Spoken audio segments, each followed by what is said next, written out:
Erased is probably one of my favourite animes of all time, but not for the reasons you may think. When looking at the show, you see a murder mystery that has a time travel element slapped onto it, and after finish it, you walk away with question marks above your head like, wait, that's the ending really? But wait, don't leave just yet because you're about to miss the best part of the show. The part of the show that has captivated me to the point that even the crappy ending has led me to say with full chest that this is a great show. What is it, you ask? One simple word: cinematography. Now most of you know what I mean by that, but for those who don't, cinematography is basically how the frame looks, where the camera is, the angle of it. Basically, if it looks good, then the director of photography, the person in charge of cinematography, gets a nice pat on the back. If they screw up, they get put in a cannon and fired into a shark-infested waters. I think. To be honest, I don't know everything about the film industry. But when it comes to anime, I think cinematography is not really a thing. And before you get angry, before you type in the comments, bro clearly hasn't seen insert any good-looking anime, what I mean by this is most animes are works that have source materials, and with that you have artists who need to tell a story using words and drawings. But these drawings and pieces of art also need to fit within the panel or page size. So whilst yes, there are mangas that use the panels to frame the story, the limitation makes it that rather having true cinematography, it is more of a way to tell the story and make you follow the action rather than really focusing on how the frame should look / make you feel. However, every rule has an exception, and this is where Erase comes in. A pretty good premise with a somewhat disappointing ending has some of the most interesting scenes that I can only describe as a cinematographer had their hands on it. You see, something can be beautiful and still not be considered cinematography. Just because the art is amazing, the voice actors are perfect, and the story is the best ever, doesn't mean anything in terms of cinematography. But what does matter to me is the deeper meaning behind the frame. I'll use an example from Shutter Island. Spoilers, by the way. When you first watch Shutter Island, you see two investigators in search of a missing mental patient from the Boston Shutter Island Ashcliffe Hospital. However, the whole twist of the story is that one of the investigators, Teddy, is actually not an investigator, but rather a patient at said hospital. And the great thing about this story is the cinematography tells us this throughout the whole film. One of the more notable scenes is when Teddy and Chuck are talking in a cantina, and the only person who has a guard behind them is Teddy. This simple framing of allowing us to see both characters and what's behind them and seeing the differences is what makes this scene and film so amazing. And this ties into Erase because both are pieces of media that have twists and both use cinematography to add to the story. Right off the bat, Erase is one of the only animes I've really noticed having letterbox framing, which are these things right here, and I think that adds to how we as the audience view this show. You see, whenever we see black bars on the top and bottom of the screen, I think because of how we are used to seeing them in big films, we associate the media as being very cinematic and bigger than maybe it even is. And this works in favor when it comes to Erase for two main reasons. One is the most simple: it looks good. The black bars direct our eyes more to the center of the screen, giving us a narrow focus range, which makes the rest of the space seem more important. And the second is because of the film.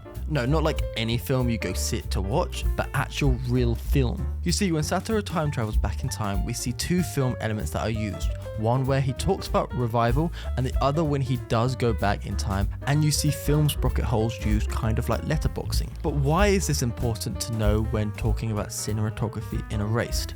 Well, for one, the letterboxing happened when he time travels, and it is in full screen when he's in the present, making the actual frame part of the story.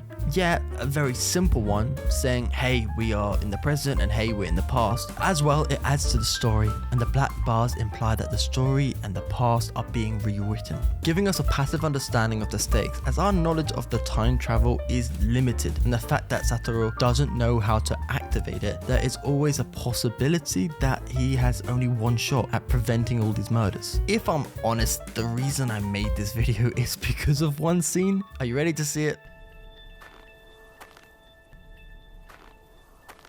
Yep, that's it. Now look, this may not look so impressive, but let's break it down and go over some of the things I really liked about it. First thing I love is young Satoru walking into frame to speak with Kaio and seeing a big tree dead center of the screen, dividing the frame into two. What you see in this scene is Satoru and Kaio having an emotional barrier to overcome, and this is also represented physically by the tree. By having this divide, the cinematography has already set up the issue without a single word spoken. We get a sense of the feelings of the characters and the nature of what will happen simply by there being a tree in the foreground. But what's great about this scene is also the fact that light is used as well to tell the story. We have a lamppost beaming light to the left of the screen where Kaio is, creating a massive contrast of light from where Kaio is compared to where Satoru is. To me, this scene showcases Kaio's perspective, and here's what I mean by this. The tree and the light are both centered around Kaio's position, creating the two most important and notable elements focusing around her.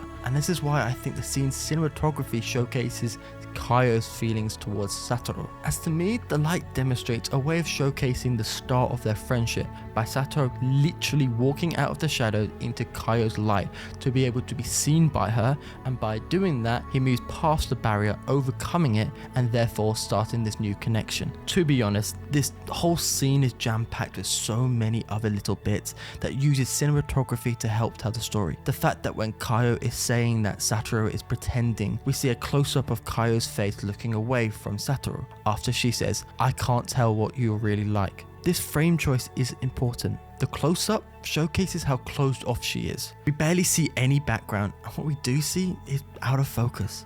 And what is great about this is how it is followed up by a mid-shot of Satoru with half his head out of frame. And the reason why this is so important is because if this scene is really about Kaio's perspective, then not showing Satoru's face demonstrates the idea that Kaio doesn't view Satoru as anything. Not showing the face, which is probably the most emotive part of a human body, is showing her lack of emotion towards him, and even potentially dehumanizing him because of her own issues. But this is also a good contrast to when we see Satoru's face again as he moves forward through the scene, again trying to break the barrier. And it isn't until he crosses the barrier and into her light that she finally starts to open up.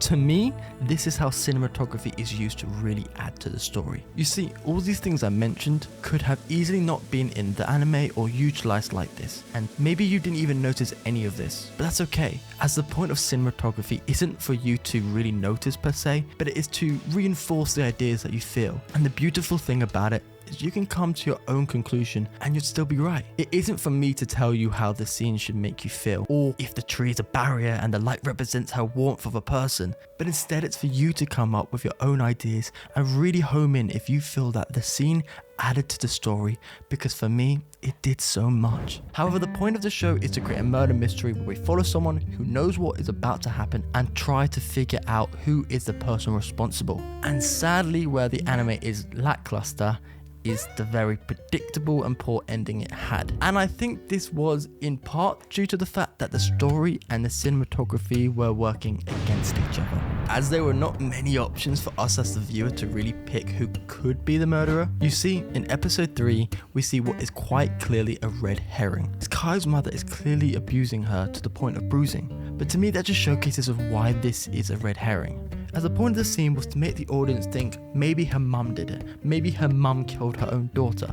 But this is where I lost that belief. In the very same scene, we see her mother trying to hide Kaio's bruising, as she acknowledged that people would ask questions. That showcases her understanding that she would be in trouble and the first person they would have asked. And this is where, in my eyes, the cinematography kind of fails. Because unlike the park scene where I felt that the story and the cinematography were working together, furthering the emotion and narrative of the scene, this scene felt really forced to me. Like at episode 3 we're meant to see someone this evil and buy that this person is the murderer, which made all the cinematography tricks fall flat. For example, the low camera angle, making Kaio's mother tower over Kaio and Satoru, should make us feel the difference of power. This is backed up when she pushes Satoru out the way easily. And when Kaio and her mother walks away, the blurred foreground of her mother's hand over Kaio's shoulder is showcasing this power even more. And in addition, the lack of control Satoru has. But this all fails because of the story.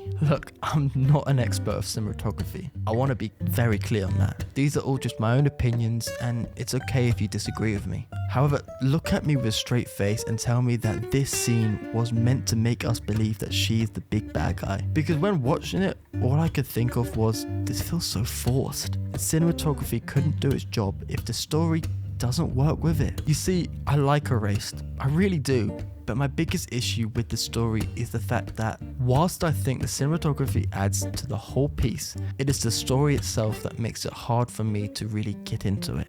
I'm going to spoil the ending now because this is probably one of the biggest issues I had with this show. There were no other options for there to be another choice of murderer other than the teacher. The whole time when watching this, I was expecting more people to be introduced, as I was hoping it wouldn't have been one of the shows where it would randomly say, "It is this person," and we had never met that person. But after watching each episode go by, you start to worry as no one does get introduced, and then you start to go, well, if there is no one new, then it has to be someone we know, and the only real person left is the teacher. Look, this video is not a review of Erased or if the story is good or bad. I just wanted to mention that to me, the cinematography was let down by the ending, which is a shame because I really did feel that the show could have been a lot better. It looked beautiful, I liked the characters, the direction was good, but the execution was lackluster, let's say that. Here's the thing, I could go through the whole show and pick out every little detail that stood out when it came to cinematography, but I'd feel it would be kind of repetitive and not as interesting. What I want to leave you with though is an understanding that anime can be held in high regard to its cinematography. We see anime and can awe at its colors, art style, voice actors, story, but to me, the cinematography sometimes gets left out. So maybe next time you watch a show, just stop and think for a second and go, is this frame trying to tell me something more? I have been Lovemain. Thank you very much for watching. See you in the next video.